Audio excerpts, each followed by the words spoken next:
Hey, how you doing? This is John, and welcome to John's Long Box. Today we're taking a look at A Train Called Love. This is by Dynamite Comics. This is issue number 1, and this is written by Garth Ennis and illustrated by Mark Dos Santos and Andrew Elder. This comic, mature readers, $3.99. Oh, geez.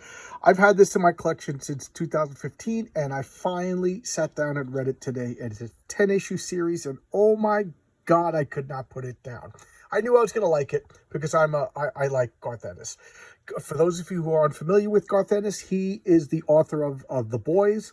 You know, I'm sure you've seen it on, if you watch my channel, I'm sure you know what The Boys are from the Amazon show. He wrote the comic. He also wrote Preacher. He wrote my favorite comic of all time, Hitman. And he did The Demon. He just did so many good things. Lately he's been doing a lot of war comics. Just such a good art. He's an Irish guy. I think he's living in the States now, but what a great artist, writer.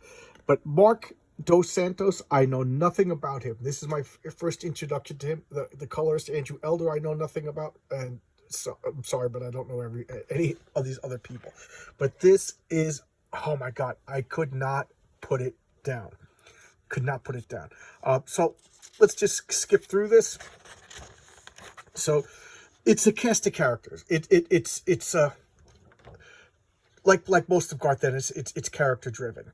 So we got Marcy over here, and poor Marcy, she's a songwriter, and she wants to do her own songs, and she's hired to sing in a cover band in the bar, and the guy won't have it.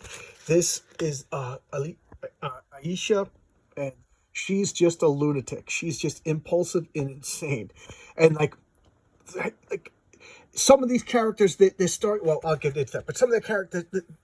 The characters didn't even meet yet, you know. Like, how is he going to tie it all together? But he's just amazing. So she's all pissed off because she could see this guy across the building, and so she's just had enough of him. He's always like flashing her and stuff like that. So she just grabs the baseball bat, runs into the building, and when she walks in, there's a hitman there killing him. So ta-da! Then it comes back to her singing your songs, and then these are the main characters. Okay, there's these 4 guys, and they're just losers. They're not good guys. They're not bad guys. You know, they're just average guys. You know, losers is a bad term. That's kind of harsh, but they're just regular guys. They got regular jobs, and and they've been friends forever. And here's one of their other buddies, Mike. So this is all 4 of the main characters, you know, and they're always trying to get the attention of this gorgeous waitress, and she won't, you know. Everybody's hitting on her, and one of these 4 guys, they're just average, normal guys. And he's all pissed off. And I was like, oh God, it's going to be woke. So at this point, so he's a math tutor, and he's talking about, he goes to this beautiful neighborhood in Connecticut. All the houses are white, the lawn is all perfect, everybody's perfect, the house is all perfect. And he walks into the backyard, and there's a Klan meeting going on. And I was like, oh, but it's Garth Ennis, so I've trusted Garth Ennis. So cut back to her. She's having sex with the guy that killed the pervy guy that she doesn't like, and she's asking him questions. And turns out he owed people a lot of money. She was like, "You're gonna kill him because he's a pervert, right?" And she's like, "No, I was told to by my boss because he owed everybody a lot of money." And this girl's just insane, and she's just totally into him. And then you find out all about he's a British hitman. So he's just like, you better get out of here. You gotta get out of here. And then his employers come in like, oh, we got to kill this girl because she's a witness to all this. So now he's cut back to the Ku Klux Klan. He's like, oh, we thought we canceled the tutor for today, and we had to schedule a meet. And they're like, hey, you want a drink? And they're like totally nice to him. They're like, hi, how you doing? See, today's mixed today kind of well. It's sort of a mixer. Tim and Susan just moved to the neighborhood. We wanted to give them a chance to get to know everybody. I don't think I'm doing a good job. Well, would you like a glass of Chardonnay? He's like, I hear it's the bomb, but no. Yeah, it's kind of awkward. And we got a James Bond ad. Warren Ellis. So it's Warren Ellis, so you're gonna get nudity, you're gonna get cursing, you're gonna get gore. Okay, so now he's just like, I had to quit that job, of course I couldn't be that tutor anymore. They're Ku Klux Klan members. So they're all just telling their tales of woe. And And here comes another character that comes in, Dave.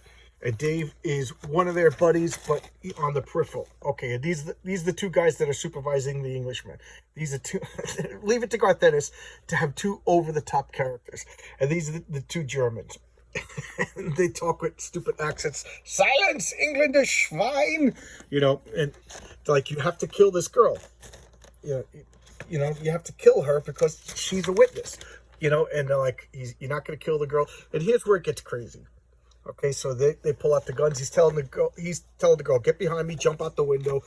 And then he times it and they shoot. And, this might as well have been a superhero. I kind of recall, oh, okay, it's not on this page. But now she wants to go up and sing her song. And so here comes this girl. She comes in and she waves. And she's like, oh, she's talking to her boyfriend. So she's got a crush on her, and she has no idea. So it's all like, these characters have great stories, and that's the end of the first issue. Okay, I might as well tell you. So they shoot, and the bullets hit and flicks off and hits the fat guy and kills the fat guy. Okay, that's like the first 2 pages of the next issue, so I'm not really spoiling anything. Okay, the next issue, this was just like an introduction of all the characters. The next issue is when, like, all the craziness starts to happen. So it turns out, like, he borrowed a little bit from True Romance. So they were in those 4 guys were in a strip club, and they heard these 2 FBI agents talking. They got a little drunk, and they're like, they had something like, I forget the exact amount, but they had a trunk full of cocaine. And they were just like, yeah, we could just take the cocaine and drive to Mexico and blah, blah, blah. And they're like, yeah. And then, like, I'm going to go to the bathroom, and then we'll go back and, go to work tomorrow. So they both go to the bathroom. These guys notice that the FBI guys left the key on the table. So they take the key. One of them jumps to the car and they drive away. So they steal the car and they steal all the cocaine. And now they're trying to sell it to this guy. That's Mr. Monster. Okay, Mr. Monster is in charge of all the drug and everything like that in the neighborhood. These are the 2 German guys, and these are the main characters. And then, you got the KKK guys. And the crazy girl and the hitman, they become like, they fall in love. They just hit it off. And he's like a nice guy. And he actually is a nice guy on bad circumstances. It turns out he was in the British military. He was like an SAS guy, and his buddy was a degenerate gambler, and he ended up he borrowed a lot of money from Mr. Monster, and then he gambled it away. So his buddy had to work for Mr. Monster as a hitman, but he was still in the military. He's like, when your enlistment's over, you're coming to work for me, or I'm going to kill your wife and your kids. But he ended up getting killed. So they were buddies. So he said, could you make sure that my wife and kids are okay? So he was going to kill the wife and kids because, you went and got yourself killed. So he said, don't kill the wife and kids. I'll assume his debt. So he was a good guy who's taking so now he's a hitman. And he's doing it to protect it. So now that he's got this girl and he protected her, he's on the outs with everybody. He's like, the only way I'll ever be out is if I take out Mr. Monster and these 2 Germans. So this guy wants to kill this guy, and so that's the story. And she's just a crazy girl who's just in love with the danger and violence. These 4, I don't want to call them losers, because but they get in way over their head. They're going to sell him the money, and of course he's just going to whack a ball and take the drugs. But the thing is, his sister, the one that she likes, is his girlfriend, the one that she likes, is her sister. So she's like, oh man, I can't let him get killed because my sister loves that jerk.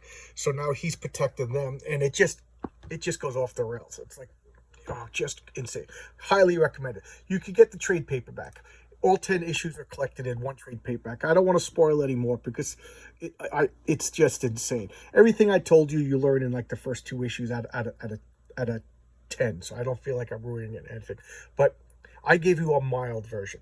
Just picture every Quentin Tarantino movie just thrown together, and insanity ensues. It is just, I don't know why this isn't picked up as a screenplay for a movie. This would this would be like a cult favorite. We'd be like, oh yeah, Pulp Fiction was good. Hey, did you see Pulp Fiction? Did you see Retroman? Yeah, but I saw a Train Called Love. Oh, that was insane. You know, it would be, it's just a nutty, great adventure. But that's Garth Ennis for you. He loves characters.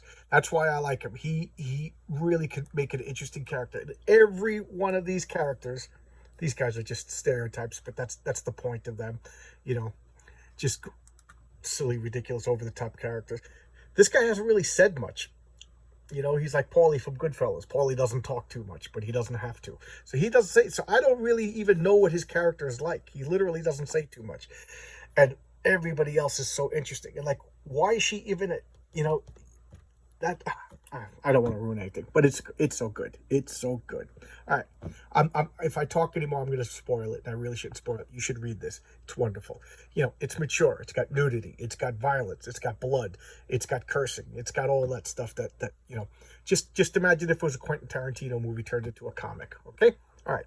I'll see you tomorrow with another video, guys. See you tomorrow. Bye-bye.